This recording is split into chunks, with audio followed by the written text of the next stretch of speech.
wabarakatuh. Perkenalkan, kami dari kelompok 2. Di sini kami akan menjelaskan hasil diskusi kelompok tentang Network Planning Assignment. Sebelumnya, perkenalkan, nama saya Rifa Rodatul Azwa, kemudian ada Syahda, ada Alina, ada Asep, dan ada Dapa. Di sini saya akan menjelaskan, kami membawa proyek pembangunan apartemen yang berada di Surakarta. Nah, next. Oh.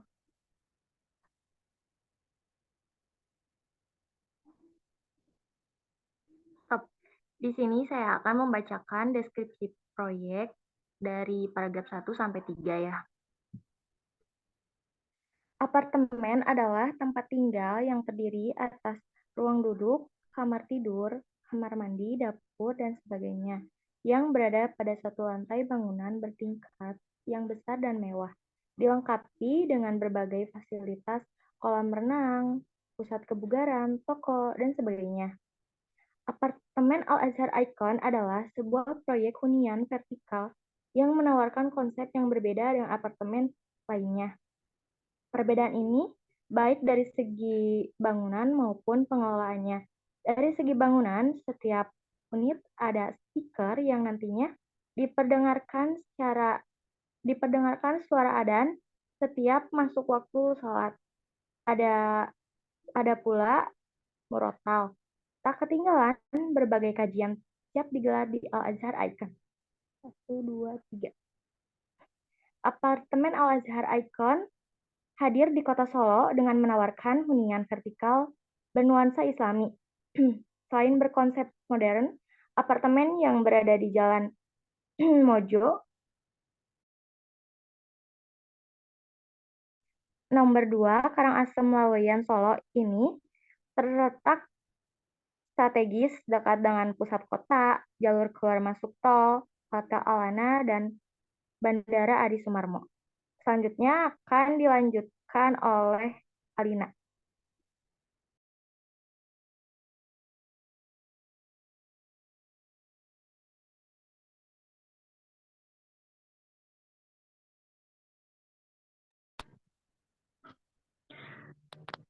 Baik, selanjutnya mengingat keberadaan yang dekat dengan kawasan pendidikan seperti Universitas Muhammadiyah Solo, Pondok Pesantren Modern Asalam, Rumah Sakit Rujukan, dan lain-lain. Sekaligus menunjang program pemerintah dalam meningkatkan perekonomian daerah setempat serta menjadikan kota Surakarta dan Solaraya sebagai kota pertama di Indonesia yang memiliki apartemen dengan konsep pengelolaan secara Islami. Al-Azhar Icon ini dibangun di atas tanah seluas kurang lebih 6.000 meter persegi, dengan tinggi 17 lantai yang terdiri dari 1 lantai area parkir, 2 lantai area komersial, dan 14 lantai hunian. Lantai 1 dan 2 difungsikan sebagai area komersial untuk memenuhi kebutuhan para penghuninya, antaranya taman bermain, ruang terbuka hijau, ruang ibadah, fitness, dan gym, serta kolam renang. Pada lantai ini pula terdapat berbagai tempat santai.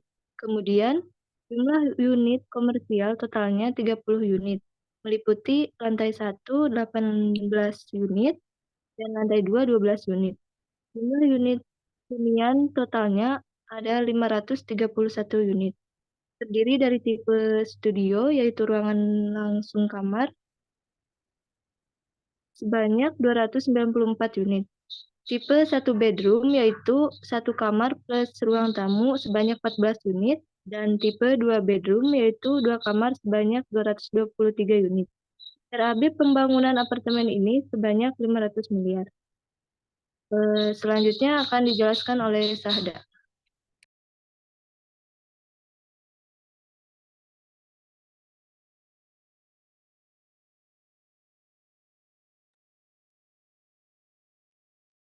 Baik, untuk selanjutnya ada total pekerja, yaitu sebanyak 97 orang dengan 6 pekerja persiapan, 11 pekerja pasangan dan plester, 9 pekerja penutup lantai, 10 pekerja beton, 10 pekerja pasang pisan pintu jendela, 9 pekerja pasang kunci dan penggantung, 10 pekerja plafon, dan 15 pekerja listrik, 12 pekerja mengecat, dan 6 pekerja cek and recheck.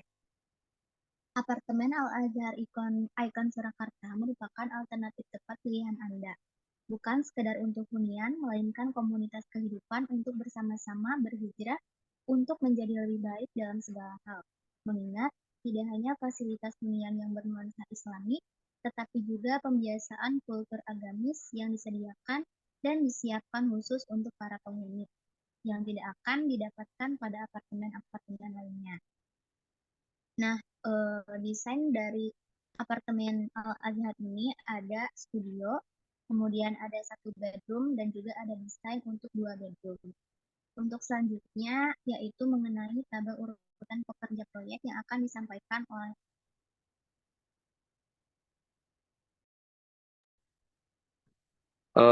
tabel urutan kerja proyek.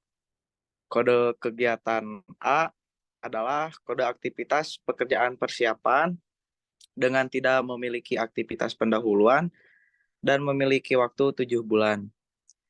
Kegiatan B adalah kode kegiatan pekerjaan pasangan dan plesteran tidak memiliki aktivitas pendahuluan dan memiliki waktu 4 bulan. Kegiatan C adalah pekerjaan penutup lantai, tidak memiliki aktivitas pendahuluan dan memiliki waktu 5 bulan. Kegiatan D adalah pekerjaan beton, tidak bisa diselesaikan apabila kegiatan A belum diselesaikan dan memiliki waktu 3 bulan. Kegiatan E adalah pekerjaan pasang kusen pintu dan jendela, belum bisa diselesaikan apabila kode aktivitas B belum diselesaikan dan memiliki waktu 3 bulan. Kegiatan F, pekerjaan pasang kunci dan penggantung, belum bisa diselesaikan apabila kode aktivitas C belum diselesaikan dan memiliki waktu 6 bulan. Kode kegiatan G adalah pekerjaan plafon, belum dapat diselesaikan apabila kode aktivitas C belum diselesaikan.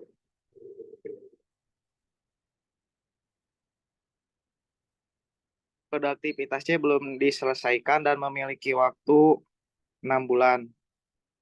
Kode kegiatan G adalah pekerjaan plafon, belum dapat diselesaikan apabila kode aktivitas C belum diselesaikan dan memiliki waktu 3 bulan.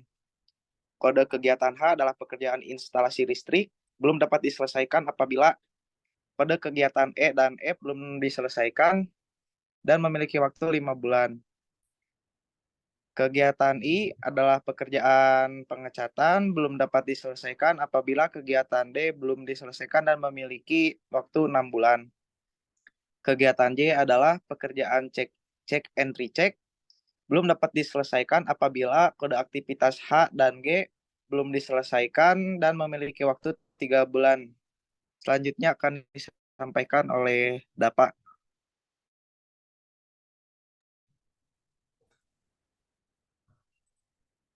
Nah, baik. Di sini saya akan menjelaskan tentang network planning proyek dengan metode AOA. Network planning proyek ini akan sangat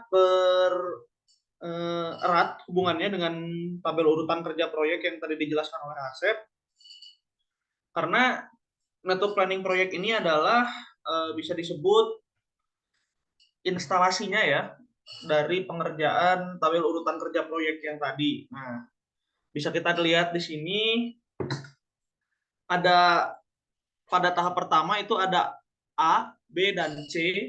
A.27, B.24, dan C.25. Di situ berarti pengerjaan ya, pengerjaan lamanya pengerjaan. A itu lama pengerjaannya berarti 7 bulan.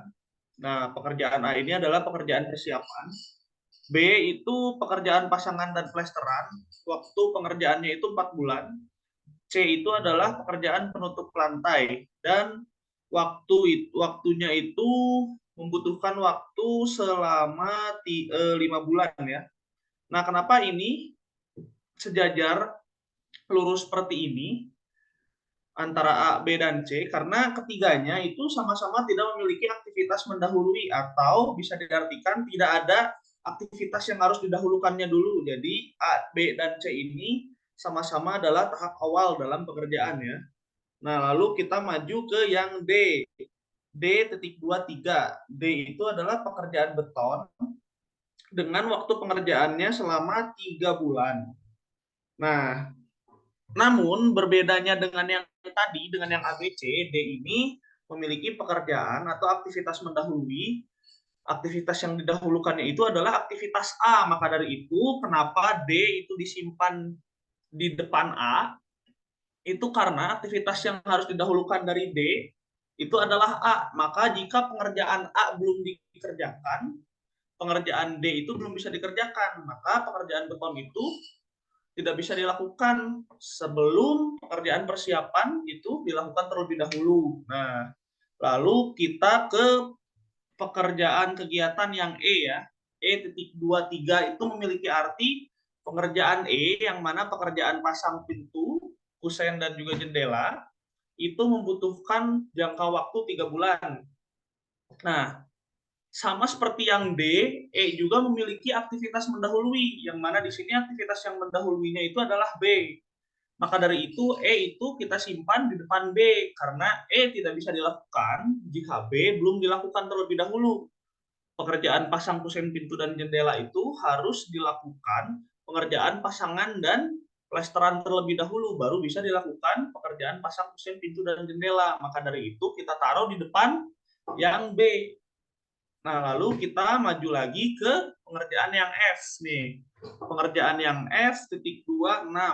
Nah, pekerjaan F ini adalah pekerjaan pasang kunci dan penggantung dengan jangka waktu yang dibutuhkannya itu 6 bulan. Nah, kenapa ini ditarik garisnya ke atas? Karena nanti pekerjaan E dan F itu sama-sama akan menjadi pekerjaan yang didahulukan untuk pekerjaan H yang nanti akan saya jelaskan ya. Maka dari itu F itu ditarik garisnya ke atas bukan ke depan seperti yang G ini. Kalau yang G kan ke depan. Kalau F itu ke atas karena yang F itu nantinya akan menjadi aktivitas yang didahulukan untuk aktivitas H. Nah, kita bahas dulu aktivitas F ya. Aktivitas F ini adalah pekerjaan pasang kunci dan penggantung. Membutuhkan jangka waktunya 6 bulan. Aktivitas yang harus didahulukannya itu adalah aktivitas C yang mana pekerjaan penutup lantai. Maka dari itu aktivitas F itu kita taruh di depan aktivitas C. Pekerjaan pasang kunci dan penggantung tidak akan bisa dilakukan jika pekerjaan penutup lantai belum dilakukan. Maka dari itu F di depan C, namun garis yang ditariknya ke atas. Karena seperti yang saya jelaskan tadi, itu akan berkaitan dengan aktivitas yang didahulukan untuk aktivitas H. Nah, sebelum ke aktivitas H, kita jelasin dulu aktivitas G nih di bawah F. G.23 ya. Nah, G.23 ini G itu adalah kegiatan pekerjaan plafon dengan jangka waktu yang dibutuhkannya itu adalah 3 bulan. Nah, kita tarik ke bawah. Kenapa? Karena ini berbeda dengan E dan F ya. Kalau E dan F itu nantinya didahulukan untuk proyek yang H. Nah, kalau yang G ini nantinya akan didahulukan untuk proyek yang J. Maka dari itu ditarik garisnya itu ke depan, bukan ke atas. Nah, kita lihat dulu di sini. Proyek pengerjaan G ini adalah pekerjaan plafon ya. Pekerjaan plafon itu yang proyek yang harus didahulukannya sama dengan yang F, yaitu proyek C, pekerjaan penutup lantai. Itu harus dilakukan terlebih dahulu sebelum pengerjaan plafon. Nah, jika pengerjaan penutup lantainya belum dilakukan, pengerjaan plafonnya tidak bisa dilakukan. Karena aktivitas yang didahulukan atau aktivitas mendahuluinya itu adalah aktivitas C. Maka dari itu, titik keluarnya sama dengan yang F karena aktivitas yang didahulukannya itu sama C ya. Nah, bisa kita lihat di sini itu arah panahnya ke depan yang G ya. Nah, lalu kita menuju ke aktivitas kegiatan yang H. Nah, aktivitas kegiatan H ini adalah pekerjaan instalasi listrik. Seperti yang sudah saya bilang tadi, aktivitas H itu aktivitas yang harus didahulukannya itu E dan juga F ya. E dan juga F, maka dari itu E dan F itu nantinya menghasilkan H. Nah, kalau ada yang bertanya, kenapa H garisnya ke bawah? Nah, nanti bisa kita lihat untuk proyek yang J, karena proyek J itu proyek yang harus didahulukannya itu adalah proyek H dan G. Maka dari itu, H dan G harus menuju titik yang sama, yaitu titik J. Nah, karena nanti pekerjaan J itu akan membutuhkan aktivitas H dan aktivitas G untuk didahulukan. Maka dari itu garisnya ke bawah, bukan ke depan maupun ke atas ya. Nah, pekerjaan instalasi listrik ini membutuhkan jangka waktu pengerjaan selama 5 bulan. Nah, jika sudah dilakukan pekerjaan instalasi listrik ini, barulah nanti bisa dikerjakan proyek yang J. Maka dari itu garisnya ke bawah. Nah, sebelum yang J, kita jelaskan dulu pengerjaan proyek I. Nah, pengerjaan proyek I ini pengerjaan pengecatan dengan jangka waktu 6 bulan. Aktivitas yang harus didahulukannya adalah proyek D.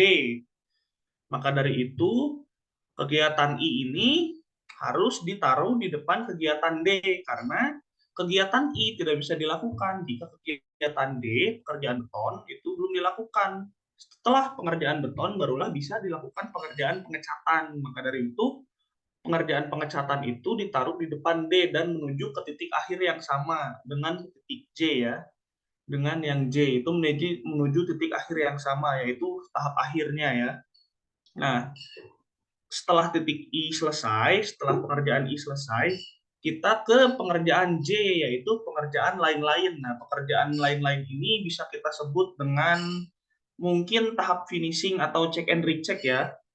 Ini baru bisa dilakukan jika aktivitas H, yang seperti saya tadi bilang, itu pengerjaan instalasi listrik, dan juga pengerjaan G, yaitu pekerjaan plafon, itu sudah selesai dilakukan ya, barulah bisa dilakukan pekerjaan lain-lain ini. Pekerjaan lain-lain ini sebagai titik finishing dari semua tahap awal tadi. Nah, maka dari itu titiknya itu dari H dan G itu menuju titik J yang sama. Nah, pekerjaan lain ini kira-kira membutuhkan waktu sekitar 3 bulan untuk dijalankan ya aktivitasnya. Mungkin cukup sekian dulu dari penjelasan saya tentang network planning project dengan metode AOA ini. Kehadiran saya di sini. Nah, ini juga ada kejelasannya nih. Bisa gambar ini cukup menjelaskan tentang gambar diagram network planning manualnya dengan jalur krisisnya nih. Jadi dengan pemasangannya ini, dengan yang tadi sudah dijelaskan ya, itu akan ditemukan jalur krisisnya. Nah, jalur krisisnya di sini itu adalah C, F, H, dan juga J. Nah, CFHJ ini merupakan jalur krisis dari network planning project yang tadi telah saya sampaikan gitu loh. Nah, setelah ditemukan network planning, setelah dilakukan network planning project ini, nanti bakal ketemu jalur krisisnya yang seperti ini. Keterangannya boleh di slide ke bawah. Silahkan. Nah, jalur kiri ke kanan, 1-8 itu disebut forward. Waktunya dijumlahkan dan dipilih yang terbesar ya. Nah, 1-8 itu dijumlahkan dan dipilih yang terbesar. Boleh dilanjut? Nah, dari jalur kanan ke kiri, 8-1 itu disebut dengan backward. Atau waktunya dikurangi dan dipilih yang terkecil. Bisa dilihat lagi ke gambarnya. Nah, bisa kita lihat yang merah ya. Yang merah itu adalah jalur krisisnya. Meskipun ya di sini warna merahnya tidak terlalu tebal ya, nyaru dengan gambar dasarnya. Namun yang merahnya itu adalah jalur kritisnya nih. Bisa di slide ke bawah lagi. Nah, warna biru ini boleh dilihat ke atas. Itu adalah hasil penjumlahannya ya. Yang biru itu adalah hasil penjumlahannya. Nah, lanjut. Kesimpulannya, jalur krisisnya adalah C, F, H, dan J. Yang jika dijumlahkan adalah 5 plus 6 plus 5 plus 3 sama dengan 19. Maka waktu penyelesaian proyek apartemen ini adalah 19 bulan jika ditotalkan ya. Kesimpulannya seperti itu. Nah, ini adalah gambar chart dari QM-nya ya. Gambar chart dari QM yang telah dilampirkan oleh kelompok kami. Nah, ini gambar gen dari chart QM-nya juga yang telah dilampirkan juga oleh kelompok kami. Nah, sudah seperti itu ya, teman-teman. Terima kasih. Mungkin yang kali ini benar-benar akan closing ya. Tadi mungkin saya ada kesalahan. Terburu-buru untuk closing. Nah, ini closing yang benar ya. Mungkin ini sebagai sekalian penutup dari saya untuk menutup penjelasan dari kelompok kami. Saya Muhammad Dafa dan juga anggota kelompok saya Asep Muhammad Fadilah, Syahda Nadira, Rifa Raudatul, dan juga Alina Nurmalasari pamit undur diri. Terima kasih. Mohon maaf bila ada kekurangan dari penjelasan kelompok kami. Wassalamualaikum warahmatullahi wabarakatuh.